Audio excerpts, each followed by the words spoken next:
Hi, I'm Tanya Tomkins, Artistic Director of Valley of the Moon Music Festival. Welcome to the first interview in our series Fermata Fridays, where each week we will spotlight a different musician or somebody connected to the festival. Today, we're going to be interviewing Christian de Luca, who is a Trust Laureate with Valley of the Moon Music Festival, one of the wonderful young musicians that we support and produce there. And he will be joining us from Italy. So I hope you enjoy getting to know him better. I had a great time talking to him. And if you have questions or comments, we'd love to hear from you. So feel free to post on social media and we'll get back to you. Enjoy the interview. Thank you so much.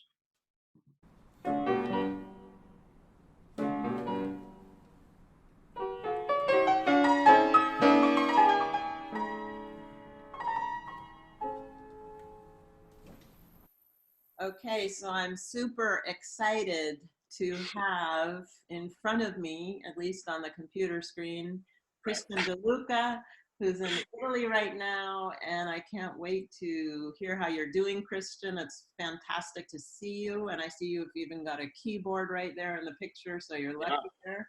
So tell us first a little bit about who you are for people who don't know you. Yeah, thank you so much, Dan. It's so great to see you, and thanks for having me.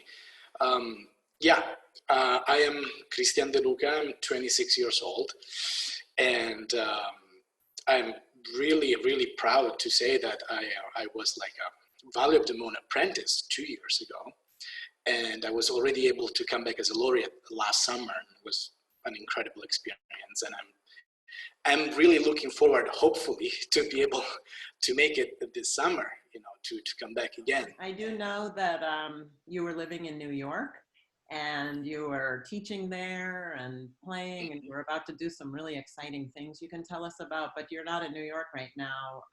Can you tell us where you went and why? Yeah, so right now I'm in Italy. I am basically in my hometown. This very nice apartment was bought by my parents 2 years ago, actually, and it's it's something that they did to create a space for all the family together during holidays. We spent Christmas here all together. We were like 15 people, and right now I'm using it to be quarantined because I came back now. It's 10 days ago from New York, and it's required that I'm here for 14 days in self-isolation before actually moving with my parents. So I was in New York. I was teaching both privately. I was teaching a couple of secondary piano classes at Juilliard. I was preparing for a very exciting project that unfortunately has been canceled. And it was this master class with this very renowned, international acclaimed forte pianist, Christian Busedenhout. It was going to be in Carnegie Hall the first week of April, so pretty much in a couple of days. And I was really excited about that, to be working with Chris, and also to be performing in Carnegie Hall. Basically, I was gonna have a shared recital with other 3 people that were selected to do this alongside with me. And yeah, so I basically found myself in the midst of all of this being canceled, all the lessons turning into remote teaching, and really New York getting very scary as well, because of course, like, we hear the news how everything is getting overcrowded, the hospitals, and also just like to think that I was going to be there alone by myself, so far away from my family when all of this was happening. I really had to make a choice, and I decided to come back. So that's pretty much what happened. And so I keep teaching remotely, both my jeweler classes and a few private students, but everything else is really up in the air right now. Yeah, totally up in the air. I mean, all of us musicians, everything is canceled, and we rely on performances, right? And rehearsing with each other and being out in the world and sharing our music with audiences. And this is a really different experience. And so I wanted you to comment, and especially because you're Italian, you can tell us about this word fermata.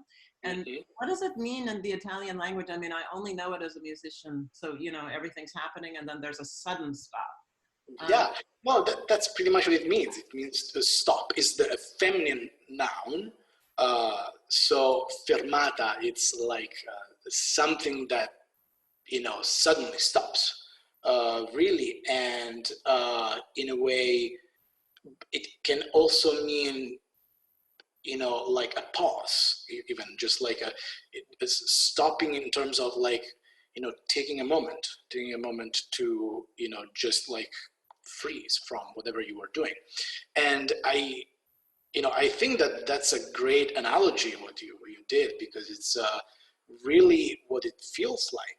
It's a fermata, basically also in music. It's when we all of a sudden we have a moment of suspension, and we really don't know what's going on, what's going to happen, and so we create this sense of expectations, and then there is usually a surprise coming after, and that's exactly at least what I feel right now, and what I think many of us musicians, but many of us people feel right now. And this feeling that it's also like a psychological feeling, because I find myself really now thinking a lot and reflecting about life, reflecting about music, about me as a musician, and how I uh, want to see myself as a musician maybe differently uh, from what I had imagined so far. And I see that keyboard there, and I'm wondering, are you using that for your comfort? Are you listening to different things that you might not have ordinarily listened to? Are you playing something different that you might not have? Yeah, yeah. So, well, this keyboard actually it's very dear to me. It's very special, uh, even though it doesn't really sound great right now. It's terribly out of tune. However, it's my very first piano that was bought by my parents when I was 8 years old. And it was brought here so that this place, as I said, together could be a place of gathering with family, and so just as a way of just spending good time together and entertaining, and so I'm using it in many different ways, actually. Most concretely to teach remotely, and so I've also been using to practice myself, and sometimes losing myself into practicing, improvising a lot. Mm. I've been doing that much more than I used to do before, for example. And so I've been practicing music that I always wanted to learn and really never had a chance to learn, because I I found myself having to prepare for an audition, or having to learn a piece that I was required to play. And so this has been really a discovery in a way, and so such a bliss. So I've been learning pieces in a way that uh, made me feel connected to people that I care for, people that I love, especially in this time of isolation. And for example, I've always wanted to learn Debussy's Clair de Lune from the Suite Bergamasque, and of course I couldn't help myself right now, not only having the time to do that, but also listening to the news and to the tragedy of Bergamo, that was one of the most affected towns in Italy because of this virus. And so, in a way, by learning it, by playing, I felt connected with a town that maybe I've only visited once or twice in my life, but at the same time, it was really great for me to feel that sense of empathy. And at the same time, for example, I have a friend of mine that uh, who's an Italian actor studying at Juilliard, and he actually was so brave to stay in New York, and he's still there. And I'm constantly in touch with him, and so he was telling me how he wanted to start learning piano, and he fell in love with this piece, which was Thalberg's transcription of Casta Diva, the famous aria from Bellini's Norma opera, which is like such a beautiful, soaring and sentimental piece that I couldn't help myself just learning, and I want to be able to record him and send to him. It's just, there's this aspect about music that really connects us and makes us feel together, even in a time like this where we are so far away from each other, we're so disconnected in a way, like physically. And so apart from that, yes, I have been, in general, I think I've been playing different kind of music in a way. I think that for sure I've gone a little sentimental, a little nostalgic. I mean, Debussy's Clair de Lune and even this piece, the Casta Diva, are that kind of atmosphere.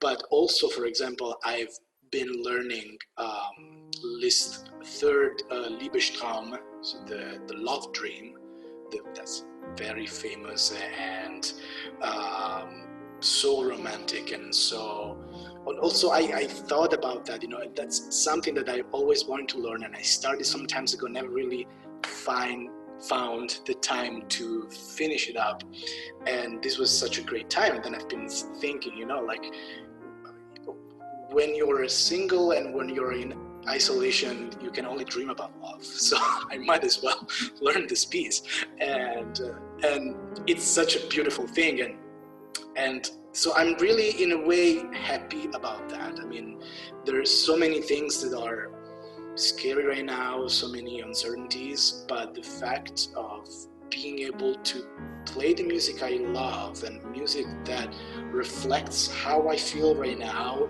it's serving as a sort of therapy for me right now. And so I'm really proud about that.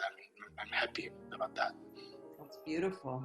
And there's that lack of distraction too, and yeah, alone with that music. It's wonderful. Well, for people who don't know what Clair de Lune is, even though for us it's so well known, do you want to just, I know it won't sound the way that you would over Zoom and on the piano, but maybe just at the very beginning so we can... Yes, of course, I can try.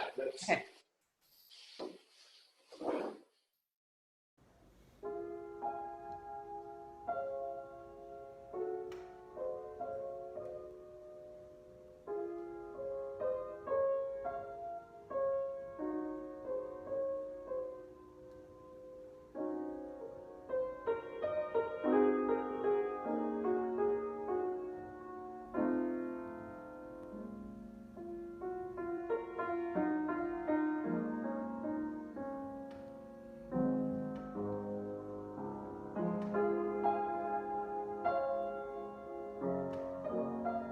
Thank you so much. I miss playing with you, and oh, I do too. So the fact that we miss hearing you right now, you have provided us with some clips of yourself that we can include in this interview. And do you want to just say briefly what those are? Yes. So one of them is from my graduation recital at Juilliard, so 2 years ago.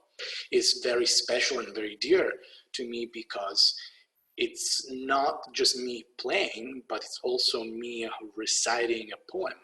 And it's a poem reflecting the music that I'm playing right after. So in a way also represents what my Juilliard experience has been representing for me, and the discovering of new ways of communicating art forms like this one, to feel even more connected to the music. I am playing in this excerpt, I'm playing Liszt Sonetto del Petrarca, number 104. So it's a sonnet about love and about the poet being in such a tormented state because in love of this woman that does not return his love.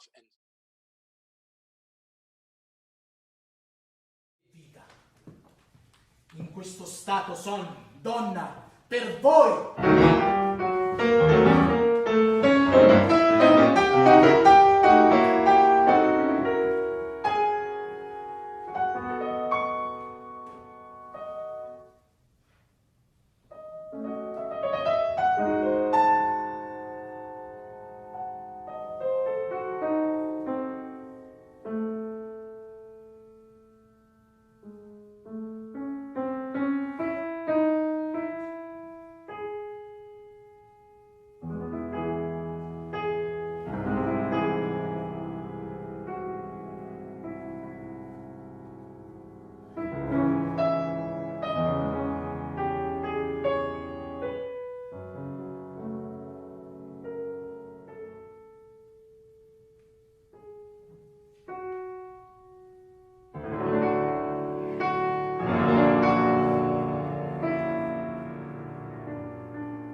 that because it's in a time where right now I have no idea when I will be able to come back to New York, and even in what context. So it's kind of inevitable to feel a little bit nostalgic of a time and space that feel so distant and so far away, literally, right now. And the second video is actually me playing on fortepiano, and it is the fourth movement of Beethoven Sonata No. 7, Opus 10, number 3. And I chose that because that is part of my pre-screening recordings that I used to get selected for that fortepiano workshop that was canceled in Carnegie Hall. So it really means a lot for me to be able to at least to share the work and the effort that I had put in preparing for this thing that unfortunately I think it's never going to happen. But at the same time, I also really think that whenever we really believe in something and we put a lot of work and energy and we come up with some sort of like concrete result, even just a recording like this, doesn't matter that I am not going to be able to play in Carnegie Hall.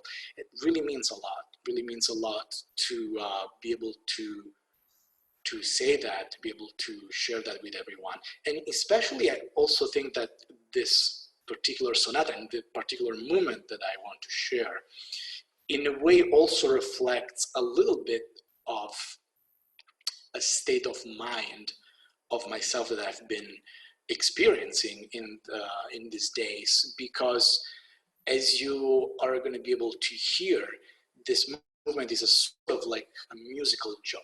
There are actually a lot of fermatas.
the piece ends. It ends like in sort of like almost like completely dissolving, like in decrescendo, like finishing pianissimo, not with this triumphant and exuberant ending of the first movement, for example. And for me, it's like Beethoven understanding, and maybe us understanding, that no matter how many questions we have about life, or no matter how many expectations we may have, and like if we strive towards like figuring it all out, then it doesn't really lead to anywhere, and we just need to learn to accept that things are the way they are, and take life almost like a musical riddle, the same way that this rondo is exactly. So yeah, also for this, I'm really happy to share that with you and to give you also a little hint of what it would have sounded like on fortepiano. Yeah, that's wonderful. A great choice. And I'm so glad that you chose something by Beethoven, because it's his 250th year anniversary. And of course, we were all going to be playing Beethoven, and every symphony, every festival was celebrating his life. And now there's a big silence of Beethoven right now. And we will really enjoy listening to that, Christian. And thank you so much for all of this wonderful, these thoughts that you have, that you've shared with us. It's great to see you. And you've been an incredible part of the Valley of the Moon Music Festival as one of our young up and coming musicians. And I'm congratulating you now for getting into Christian Bezoudenhout's class, that you were chosen one of 3 out of many, many applicants. And it's not a surprise to me. So congratulations for that. And I'm sure that you'll be doing a lot more exciting things coming up. Thank you, Tanya. That's very sweet of you. Thank you. Yeah. So, okay. I'll talk to you later. Okay. Bye. Okay, bye, Tanya.